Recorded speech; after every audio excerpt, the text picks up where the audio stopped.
Hi, this is Rob Glass, Superintendent of Eastchester Schools with another edition of Bird's Eye View. Here we are into 2020, almost through January, and keeping with our theme of excellence for this year, we're really focusing on a couple important things. First, it's always important, especially I think in new beginnings, new years, to take a look at the latest ideas with regard to instructional leadership. Our leadership team of administrators here in the district is really focusing on our ability to stay abreast of what's going on in the educational landscape. We just viewed a film not long ago and are reading a book entitled What School Could Be.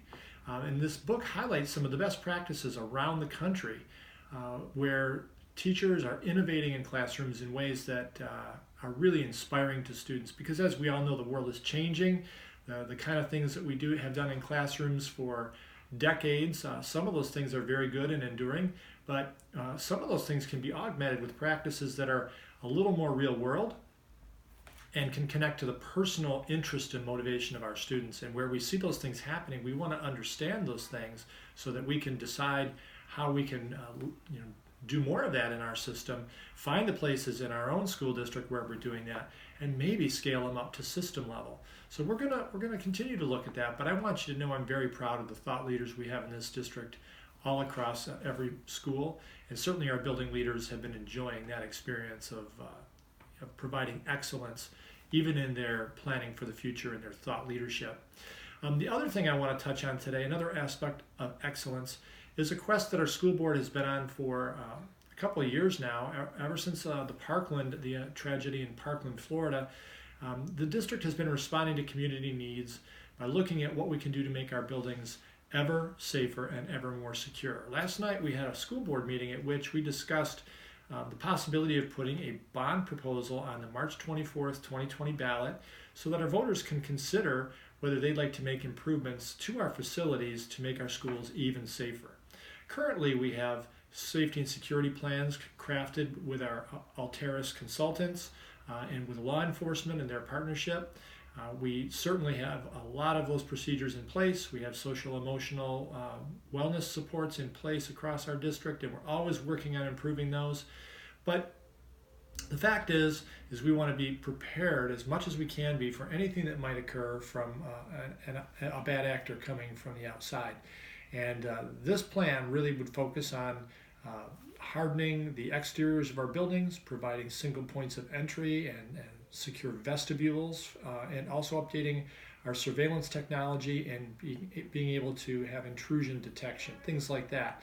Things that make our building harder to get into when we want it to be, and things that help us detect anything that is unusual and delay people. So there's a layering effect that we'd be putting in here so that we're being proactive and heading things off, but when something happens, we can delay the event so that people can get into secure spaces until law enforcement can come. And thankfully here in Eastchester, law enforcement arrives almost instantly and really take care of whatever situation may arise.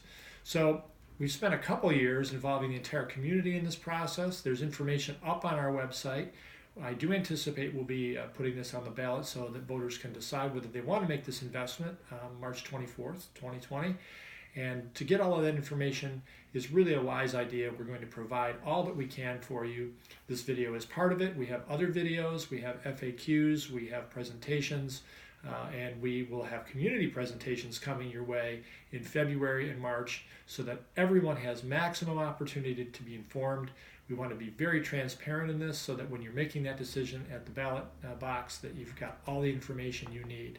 I want to commend our board for starting this discussion a couple of years ago. They've done a great job, and I've been able to come into this process and get up to speed very quickly, and I feel like we have a plan that, as best as we can ascertain, represents the value of our community and the input that our community has provided to us. And I thank our community members for their involvement in this as well. So with that, I want to conclude this. Thank you for watching. Thank you for staying connected to our school district. We love doing what we do to educate your children to their highest potential, and we thank you for your ongoing support. This is Rob Glass with another Bird's Eye View. Thank you very much.